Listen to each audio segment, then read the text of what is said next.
making these welcoming remarks. I would now like to invite Her Excellency, Minister Reem Alabali-Radovan, for Economic Cooperation and Development from German Federal Ministry. Excellency, you have the floor. Mr. Grabert, ladies and gentlemen, here at COP30, we are talking about the ecological necessity of climate policy, about the 1.5-degree target, and about the action we need to take to protect the climate. We are also talking a lot about the social dimension of climate change, because climate change affects the poorest first. Droughts, floods, and crop failure threaten people's livelihoods around the world. Climate protection and social justice must go hand in hand. Germany remains a reliable partner in fighting climate change and ensuring social justice. At the same time, it is clear that ambitious climate policy is not just an ecological and social necessity. Investing in climate protection is also a smart economic decision for companies and for governments. Investing in climate protection is an opportunity. It creates jobs, fosters innovation, and develops future markets in Germany and Brazil and around the world. Let me give you two examples.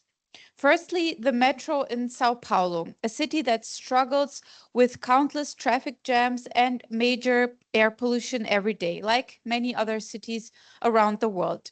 I visited the metro 2 days ago, and the operators explained to me that the metro runs on renewable energy, that it helps reduce emission in Sao Paulo, and that it is improving air quality in the city. They also explained that Germany and European companies are important suppliers for the metro. They provide the signaling and controlling technology across the route, for example. This makes the Sao Paulo metro a win-win-win model. It benefits the people in Sao Paulo, it benefits German companies, and it benefits the global climate. My second example concerns climate neutral fuels. A company from my home region in Germany, a company called Mehle, is showing how agriculture waste can be used to make climate neutral fuels.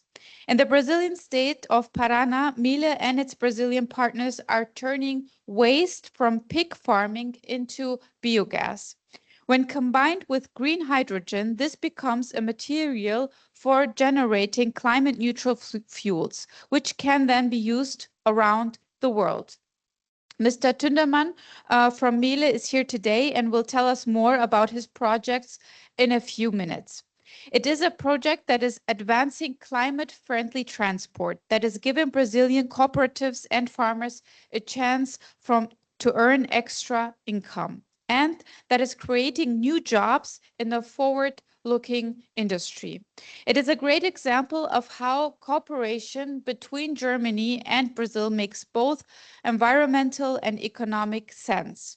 We need many more innovations and partnerships like these. We need economic cooperation on equal footing. Economic cooperation that protects the climate. Economic cooperation that benefits all partners, with prosperity and jobs in Brazil, in Europe, and around the world. That is what I'm advocating for in Germany's development policy. And I'm convinced that ambitious climate action is an opportunity to create jobs, drive green technology, and promote sustainable economic development. And I am looking forward to working with you to achieve this goal. Thank you very much.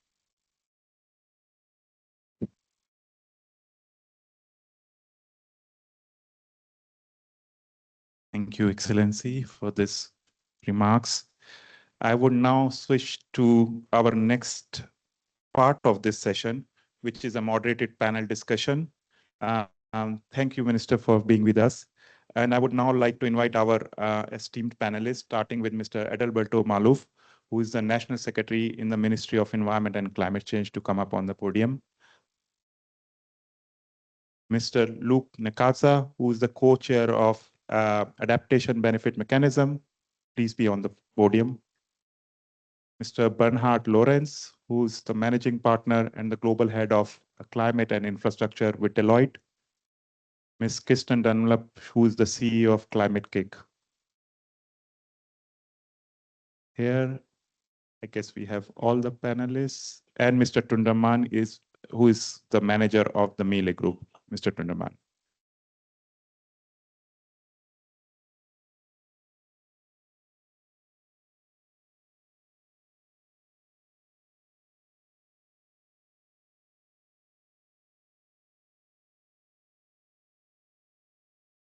I think I can use the podium for putting the questions.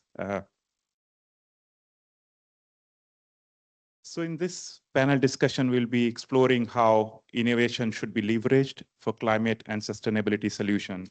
And we know that around the world, governments are now moving from simply setting climate targets to actively shaping innovation ecosystems through procurements, financing, and partnership frameworks.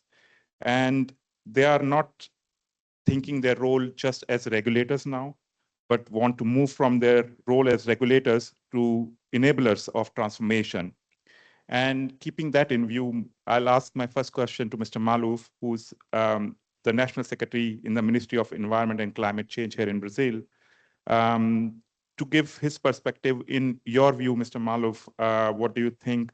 What sort of innovation-friendly climate policies are looking like today, or what we need today that can support systemic changes towards the well-being, resilience, and development rather than just focusing on economic development? So please give us your view in this context.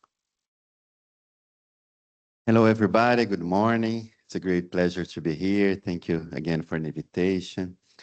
Well, I think before the Paris Agreement, we were all at a very difficult perspective. The world was going to heat up almost 3 degrees. We had the Paris Agreement, and 10 years later, we are here at COP30 with something a little bit more than 100 NDCs that have been improving a little bit. Now the increase of temperature is a little bit lower, maybe 2.5, but we are still not on track to the 1.5 where we need. So we have to do a lot of things in adaptation. We have to continue pushing on mitigation. But for us, this COP of implementation is also the COP about really transforming the way we are doing things. We need to transform our economy, from the linear economy that uses, extracts, and dispose and waste to more circular approaches that can retain value. And innovation will be key on that process. Almost 45% of emissions are in the product we consume, 55% in the energy that we use.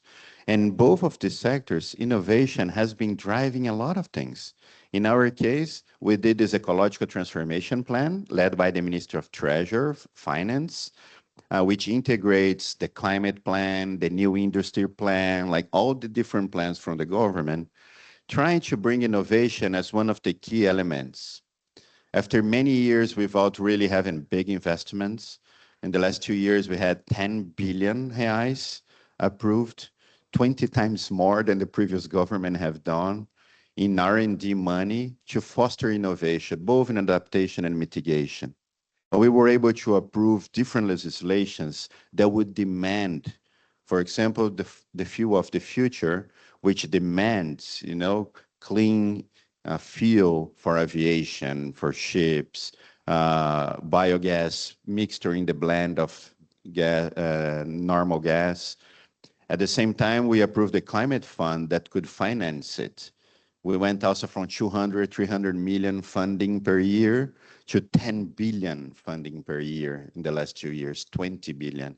And just next year, our proposal is 25 billion. So overcoming this finance challenge that our climate finance strategy always had, we feel that now it's the perfect timing where the environment we built allows the private sector and the government to cooperate together to bring this innovation to the ground from all the different areas.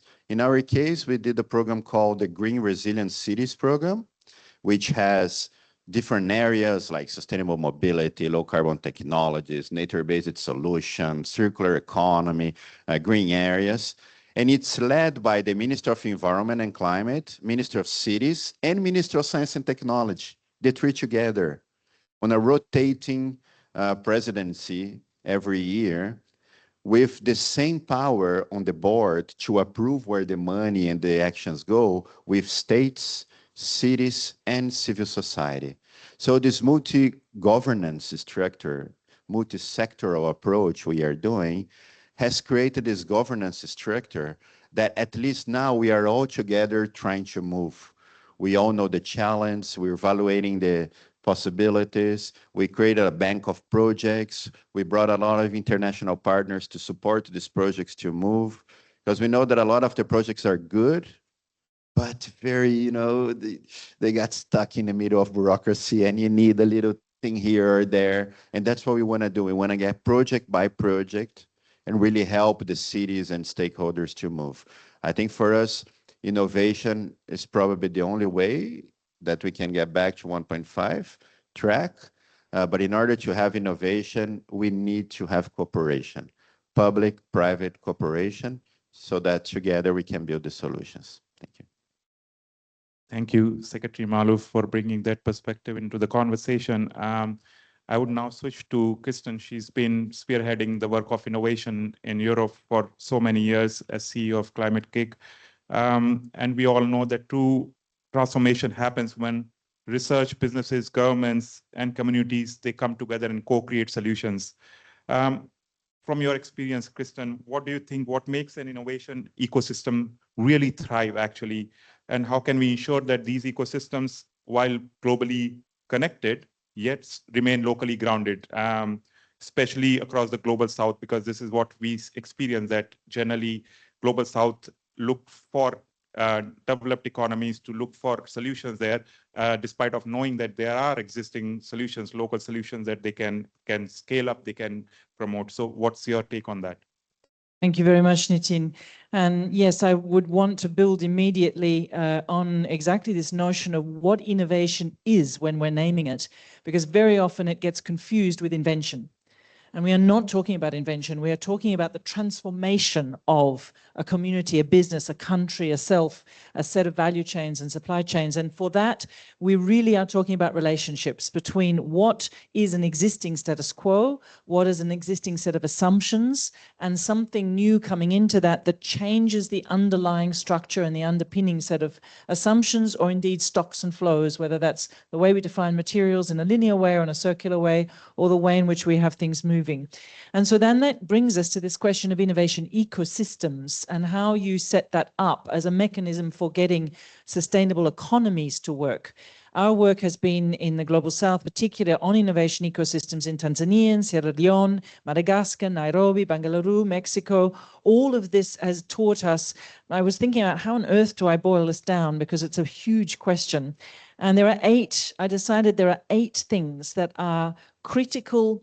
Think of them as design principles or criteria in the learning of how do you get effective capacity building to meet the moment and meet the need of real economy change at scale.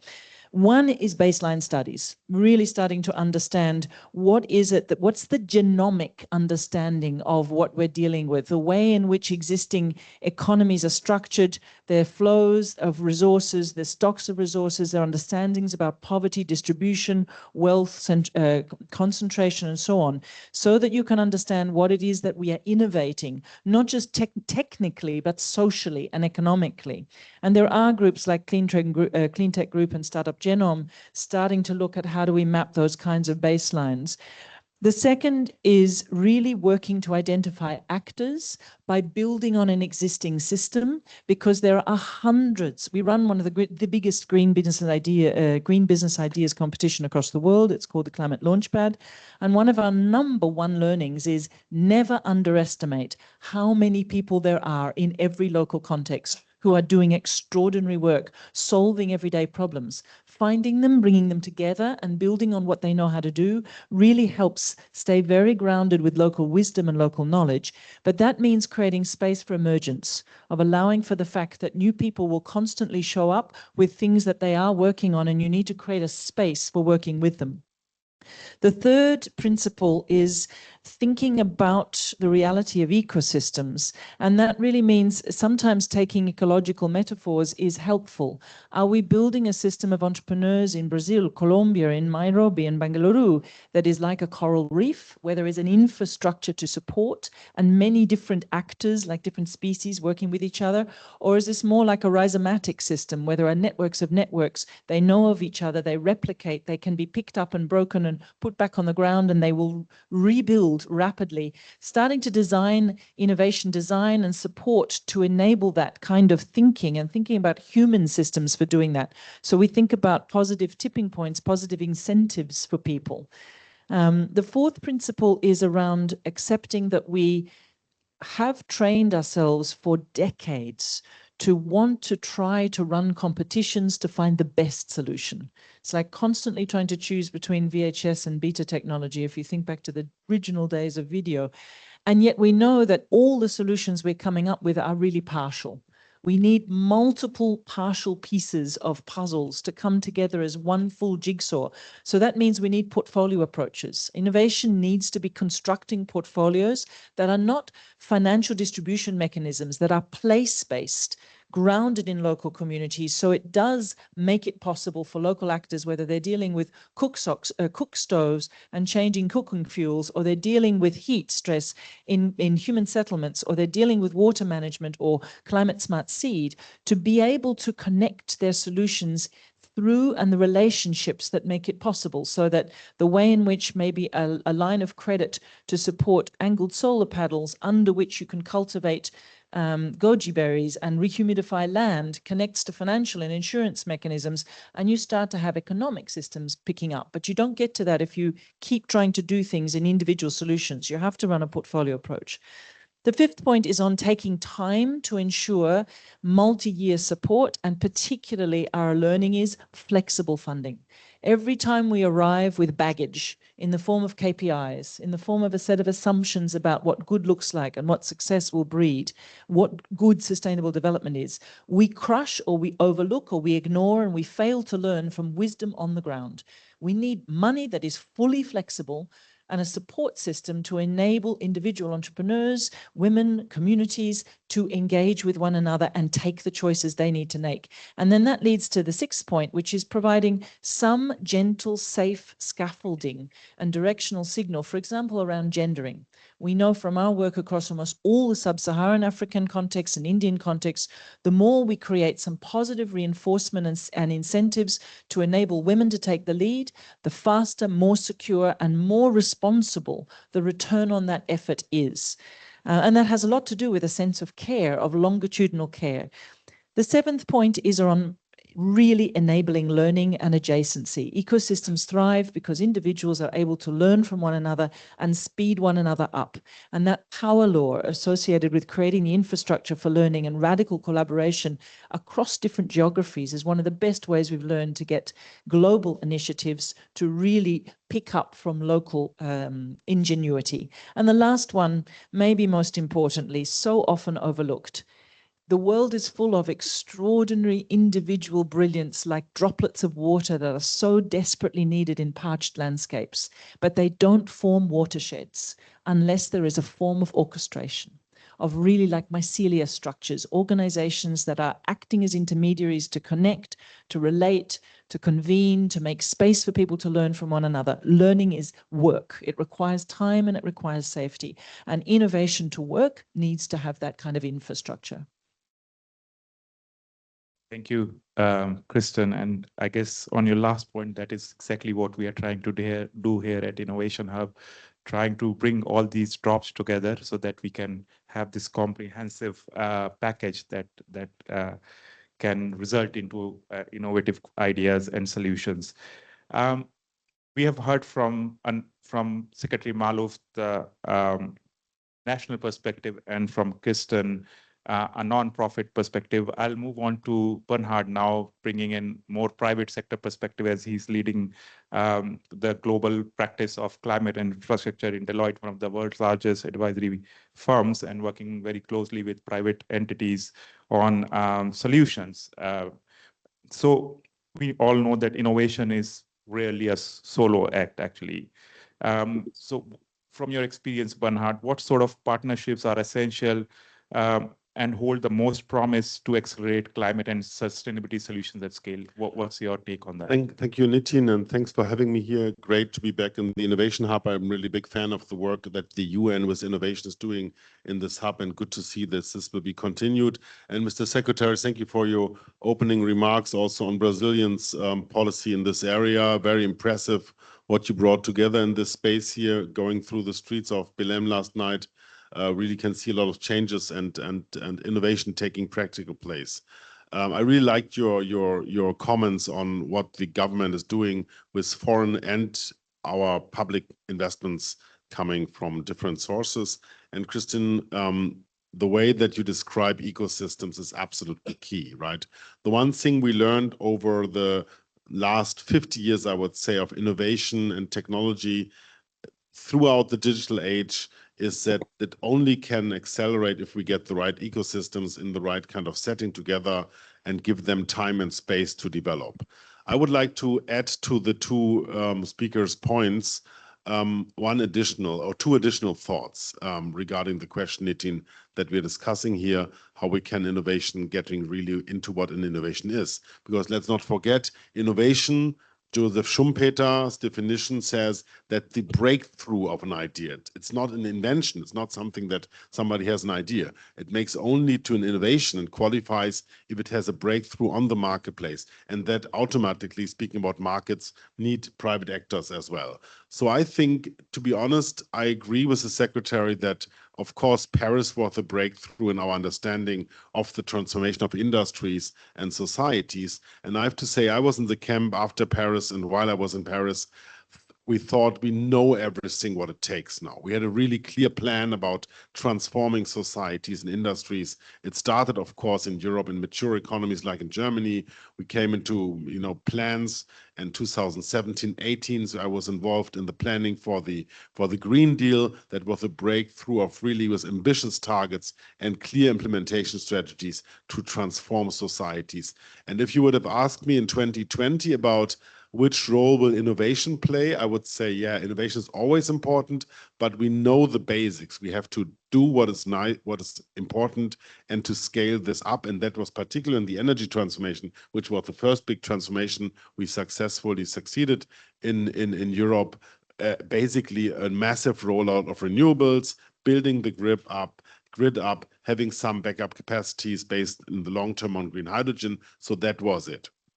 Now, the new thing that came into the minds of planners and strategy advisors like me, both advising governments and corporates around the world, is AI. And AI will change our understanding of innovation, and it will change our planning of the transformation as such. I was very skeptical toward this. I'm not a techie guy. I'm a lawyer by training, and I was 2 times in government serving in this energy and transformational space. But I really came to this through the incredible energy demand that we all know AI means, but then looked carefully into this and traveled around, met with many colleagues, particularly in corporate players like NVIDIA, who are really into this. And I was fascinated by this positive mentality, the can-do mentality, and the potential of using this technology and accelerating the transformation. We are publishing a study together with NVIDIA tomorrow where we really showcase first time globally how the efficiency and effectiveness gains are if we adopt AI in many of the processes, particularly in energy transformation, but also in the industry transformation worldwide. And there are many examples for this where we really can save about up to 50% of energy when we do it in the right way with bringing data into the right intelligence. And that's what I wanted to say. Thank you. Thank you, Bernhard, for making that remarks.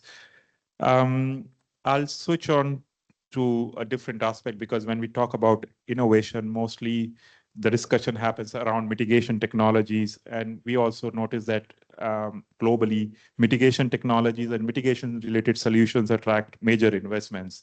Whereas we also know that the damage has already happened. So the societies have to adapt more. They have to be more resilient.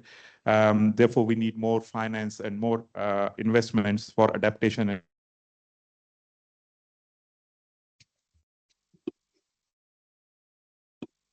Luke, because he's heading the adaptation benefit mechanism in the African Development Bank.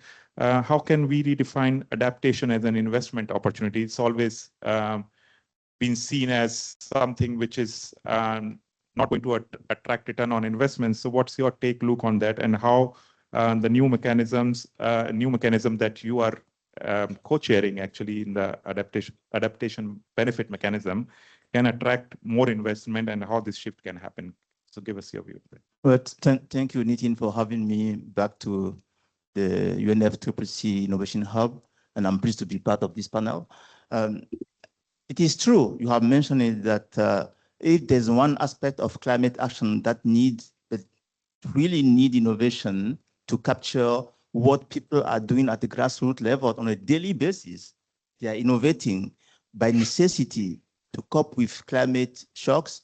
It is precisely how to measure and price the innovation that is happening. How to. We know it is almost too easy, if I may put it that way, for mitigation, because, you know, the measure is one. It is carbon, period. But adaptation is so people-specific, context-specific, so it is much more complex. So, and we need something that will price the outcome, at least the output, to price it and give it a value that will help investment to come. I mean investment not just to make it bankable, but to make it fundable, which means to attract all the, you know, the scope of resources that are available from all people in investing or interested by a specific context. That's where we work at the African Development Bank to come up with what we call adaptation benefit mechanism. That has been the first to be registered by the UNFCCC Secretariat under Article 6.8 earlier this year. The approach is, what are we going to measure? So we come up with methodology approaches that helps to name what we call certified adaptation benefit. It means for an initiative that is about climate adaptation in a local community or in a local enterprise aiming to invest in adaptation, we will look if it is at the beginning of the initiative, because we have two modalities. That is, one is we call it ex ante, which is at the beginning of the project. And then the design document helps with a methodology to anticipate and measure what will be the benefit that adaptation investment will deliver. We know that adaptation delivers many benefits, from specific benefit to the initiator to benefit that might be for the whole community. And the initiator is normally entitled to have feedback revenue for all those benefits that he has delivered.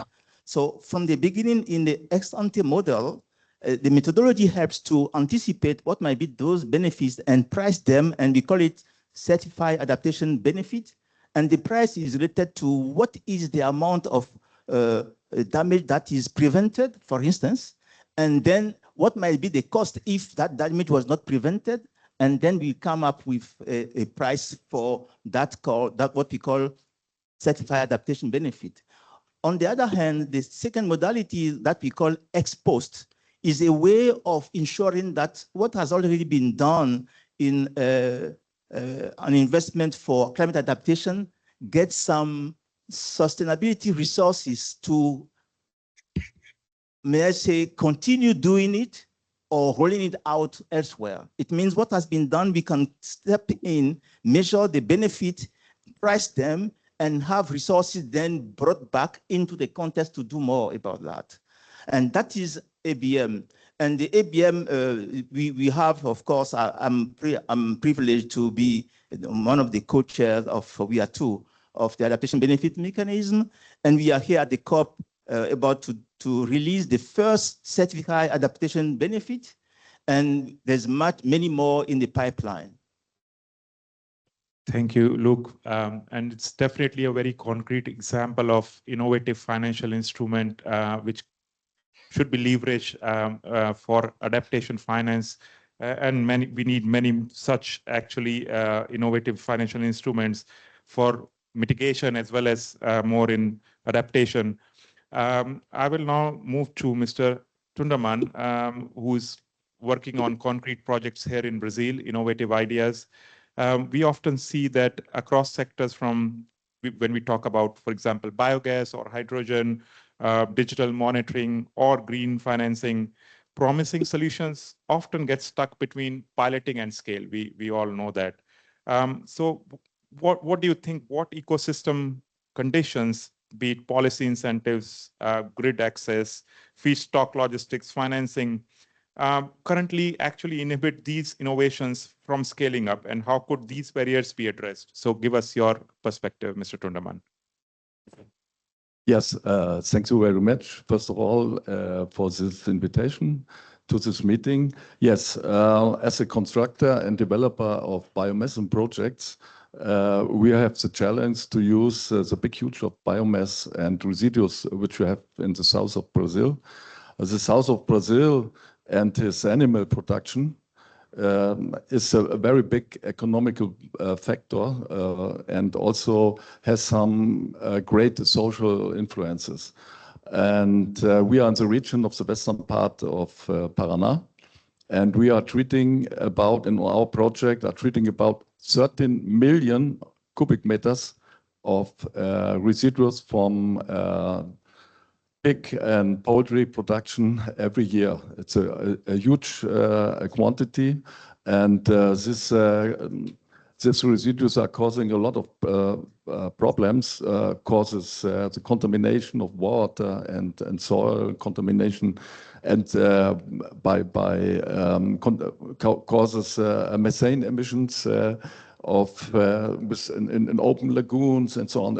A lot of problems which causes, and our challenge is to use these residues, reduce these problems of these residues up to zero, because in our project are more than 6,000 producers integrated. And we are producing biogas from these residues. The producers are connected by pipelines directly to our biogas plants, so that you must not transport the liquid slurry and all these things by truck. And so in this biogas plants, it's about 35 biogas plants with a production capacity of 50,000 cubic meter every hour of biogas. That means 30,000 cubic meter of biomethane every hour. This is about 20% of the whole biomethane you have in Germany, for example. So it's a very huge quantity. And of that biomethane, we have some paths of derivatives we can produce, biogen, hydrogen, CO2 liquefaction, and so on. You can produce biomethanol, you can produce SAF. For example, this project will have the possibility to produce more than 400,000 tons of SAF every year. So is that what is demanded all over the world? And you have some laws also in the European Union which demands the mixing of this product to the kerosene of the airplanes and so on. Yes, but what is the main challenge of that? You have the technology, you have a lot of social influences. It's clear we have about 1,000 new jobs in this project. But the main challenge is funding these projects. We have so the whole funding of this project is $1.5 billion. Yeah, only this project. Yeah, and it is only economically if you will upscaling this project. Yeah, where if you have some small projects, it's not economically. So what can we do? The whole world is speaking about funding, speaking about billions of dollars. Yeah, but how you can acquire this money for concrete projects, which is producing concrete projects, concrete products which are demanding all over the world. And with this project, we are avoiding about 2 million tons of CO2 every year also. It's a big number. It's nearly 1% of the whole CO2 emission of Brazil. Yeah. So I think if we are thinking about this, we can have a very good potential here in Brazil to make more of this project. I have at the end 4 or 5 similar projects only in the south of Brazil, so Paraná, Santa Catarina, and so on. So a big potential, and I think in this case, if there's a possibility to funding such big projects, then we will advance some passes to the future. Okay, thank you very much. Thank you, Mr. Tunderman. And we often heard that financial challenges are the biggest challenges to make sure that innovations get upscaled and being implemented at large scale in different geographies. And with that, I come to the closing reflection question, starting from Kristen. We see that although innovations, they exist, but very few reach the people and place that need them most. So in your view, what basically is one, if you sum it up as one enabling factor, be it a policy, finance, capacity, or mindset, or involving more stakeholders in the conversation, that should be the one that we must get it right to bridge this gap? What's your view on that? Well, one is always difficult. I work on systems change, and that's always the problem. We're trying to find the one thing, and it's actually the many, and we need the integration of them. But I'm going to pick up on your point on finance, because I think this is actually really critical. The biggest concern that I see is this persistent assumption gap between the world is awash in capital, looking for new growth opportunities, and there are hundreds of amazing and thousands of amazing projects out there, and that missing trillions gap is just insane. I think the one really big thing that would shift it, we need investment instruments and capital appetite for multi-asset classes, for asset classes that begin to understand multiple benefits. So in this particular case, you have a number of different correlated value streams, cash flows, a whole set of things that are intersecting with different aspects of the value chain. And most finance doesn't know how to deal with that. It's looking for very, very singular, neat, discrete projects and will not move until it finds that. So constructing financial instruments that enable us to do this more relational, multi-sided investing, I think one of the key unlocks is going to be to bring the subnational actors, regions, thinking in terms of bioregions and cities and industry together, because the needs are so aligned. Both need stable signal, both need scale, both need speed, both need jobs and skills. If we can start to make common cause looking at the demand and supply matching, I think that's the key to trying to unlock capital flows, and we get real economy moving below the policy, maybe through standards and through proxies, special purpose vehicles, mechanisms for getting finance to flow in more composite ways. Thank you, Kristen. You've mentioned about the subnationals involvement, and that's very relevant again to the work that we are doing here at UGIH, because we also realize that city governments are the closest to the people, to the projects actually, and they understand the challenges and they have the solutions themselves, which is very close to this. And it means instruments like tax incentives, advanced market agreements and commitments, procuring, offtakes, those kinds of mechanisms that get the market moving. Yeah, absolutely. And they should reach out to subnationals, actually, this finance, which they often lack because of not having enough innovative policy instruments at the national level. So we need to come up with that, of course. Maybe if Bernhard, if you can give us your perspective, one enabling factor that you think is most present. I would really like to follow up, and I can be very brief that, of course, finance is the key thing. When we negotiate the roadmap Baku to Belém last year, we were very confident that we would find those mechanisms. We knew that it would be very challenging. What the COP president, now he should be the COP president, wrote in this letter a couple of days ago on this roadmap,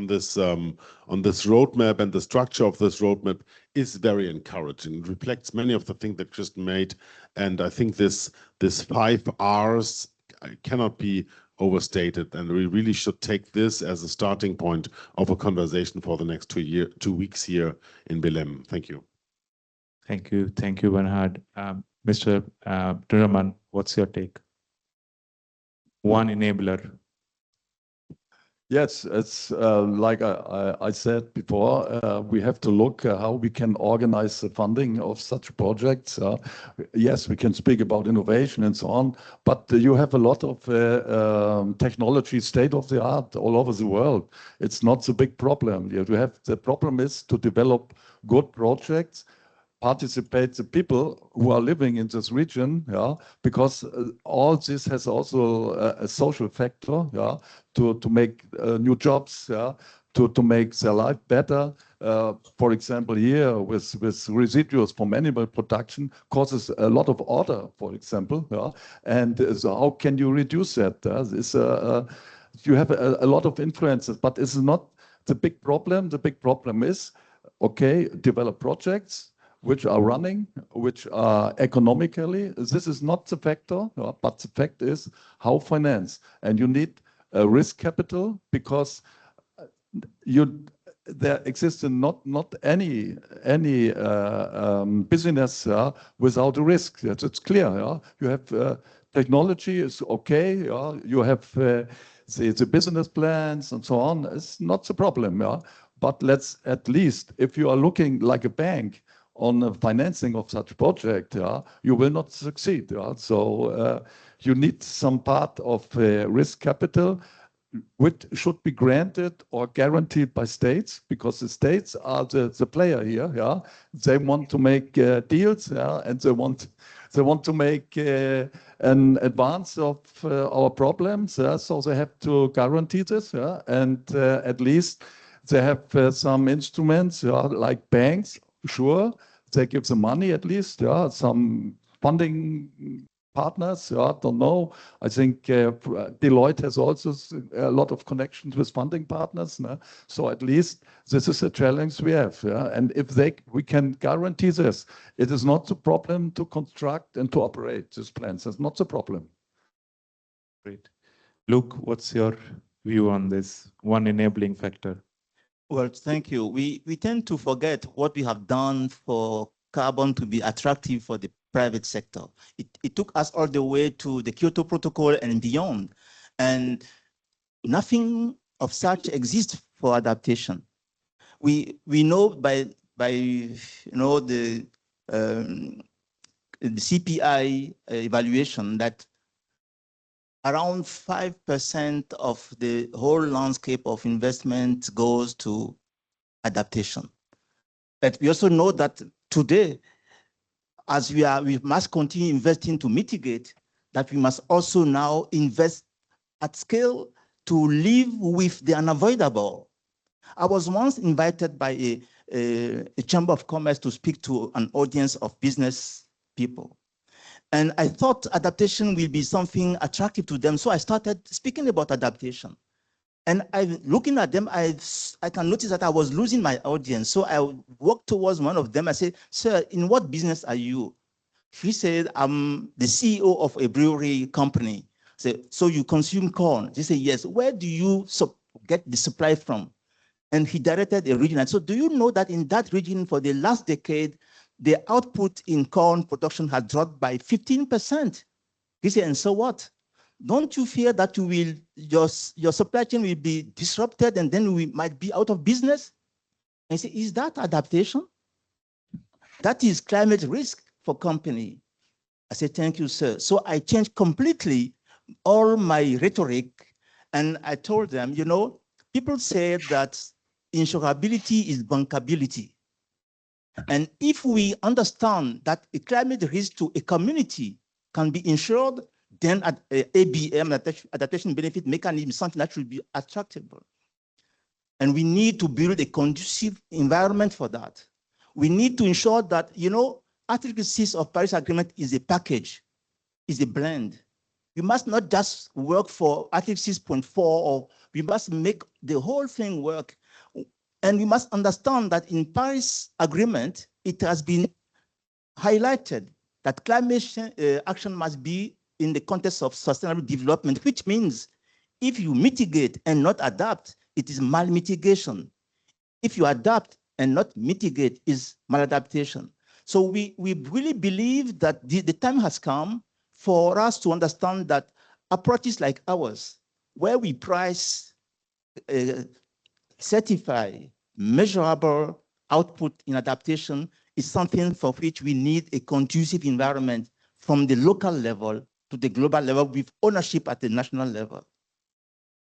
Thank you, Luke. Definitely, you brought in a very important perspective. Absolutely, and I think businesses often misunderstood this, and they don't price the risk associated with not acting and make proper policies, corporate policies that should factor in these climate risks. So thank you for bringing that perspective into the conversation. I will now move to Secretary Malouf, but ask a different closing question. And since we are here in Brazil and Brazil is hosting the COP30, what if you could see one moonshot initiative or collaborative platform that would emerge from COP30 here in Brazil, what would you think, which can actually truly transform how we innovate for climate and sustainability development? What would it be? What's your view on that? And we close with that question then. Perfect. Well, the Brazilian COP presidency have chosen 3 areas as the priority. One is to strengthen multilateralism. The second is to get the climate debate closer to people's real life so that people really understand what we are doing here. And the third and most important one, in my opinion, and I think it addressed your question, it's an acceleration plan of the existing solutions, of the existing commitments and pledges we already done. The world have agreed on the GST, the global stock take in Dubai at COP28, and we separated 30 areas from the GST in which there are many commitments, pledges, and a lot of real action going on the ground. There's a lot of innovative solutions. There are new technologies bringing us together. In a lot of these places, these topics, a lot of organizations were working separately. They're not integrated. They're not getting the scale that we need. So this is, I think, the most important for us is to have this plan for acceleration of the solutions that already exist, coordinating everybody. For example, tomorrow we launch the Beat the Heat, this global mutirão against the heat. We already have 70 organizations, 150 cities that apply it to be part of the initial part, which we do the assessment on where the urban heat will happen, what are the tools and technologies that already exist from nature-based solution, urban trees, the passive design that we can move. And a third area of supporting local governments, especially, which are on the frontier of climate change, to really address and deliver that action plan. So I think for us, this is more important. We have already decided, we have all the rules, we have all the commitments, we don't need new commitments. We just need to focus on accelerate the implementation, what we have already been doing. Thank you very much, Secretary Malouf, and we really hope that this Moonshot initiative will see the scale. So with that, we have come to the closure of this high-level session. I would like to say my sincere thanks to all the panelists here to be here with us today and having this wonderful discussion with us. Thank you very much, and thank you all to your audience to be here and joining this panel discussion. With that, have a good day to you. We'll start our next session at 1:30 here in this room. Thank you very much.